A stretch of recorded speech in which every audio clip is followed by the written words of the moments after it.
থেকে আমরা তখন থেকে এটা আসলে আমাদের আজকে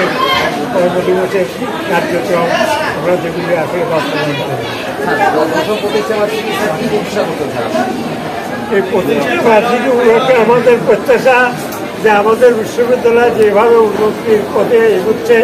এগুলি যত অতি সত্ত্বে এগুলি এগিয়ে যায়, আমাদের ছাত্রছাত্রীর সংখ্যা যাতে বৃদ্ধি পায়, আমরা যাতে ছাত্রছাত্রীর মতো লেখাপড়ার মান ভালো করতে পারি, এটাই আমাদের প্রত্যাশা। রবীন্দ্রনাথের নামে যে বিশ্ববিদ্যালয়, আমরা সেই কালচারকে আমরা সমুন্নত রাখার জন্য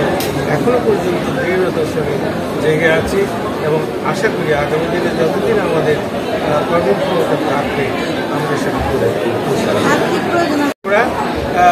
শিক্ষার মানটা অত্যন্ত দৃঢ়তার সঙ্গে এগোচ্ছি এবং আমরা পৃথিবীর বিভিন্ন বিশ্ববিদ্যালয়ের সঙ্গে এমওইউ করছি। হিসেবে যদিও বয়সের দিক থেকে রবীন্দ্র মৈত্রী বিশ্ববিদ্যালয় শিশুর পর্যায়ে, কিন্তু উন্নত এবং আসল যে কথাটি সেটি হচ্ছে রবীন্দ্র মৈত্রী বিশ্ববিদ্যালয় যুবকের মতো পদার্পণ করে চলেছে এবং আগামী 4-5 বছরের ভিতরে রবীন্দ্র মৈত্রী বিশ্ববিদ্যালয় একটা পূর্ণাঙ্গ বিশ্ববিদ্যালয়ে প্রতিষ্ঠিত হবে এবং আমাদের যে নিজস্ব জায়গা কেনা রয়েছে, আমরা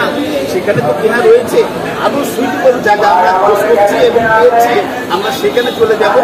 রবীন্দ্রনাথ কুষ্টিয়ার মানুষের একটি গর্ব করার জায়গা, সেই হিসাবে রবীন্দ্রনাথ, কবি লালন সাইজি, মীর মোশাররফ হোসেন, কাঙ্গাল হরিনাথ, এগুলো সব ইয়ে করে আমাদের যে সমস্ত হল হবে আগামীতে নিজস্ব ক্যাম্পাসে এই সমস্ত মনীষীদের নাম, প্যারি সুন্দরী, প্যারি সুন্দরী, এনাদের সবার নামে আমরা এই বিশ্ববিদ্যালয়ে এবং কুষ্টিয়ার কৃতি বাঘাযতীন একজন আছেন বিপ্লবী বীর, এই নাম অনুযায়ী তাদের নামকরণ করে কুষ্টিয়া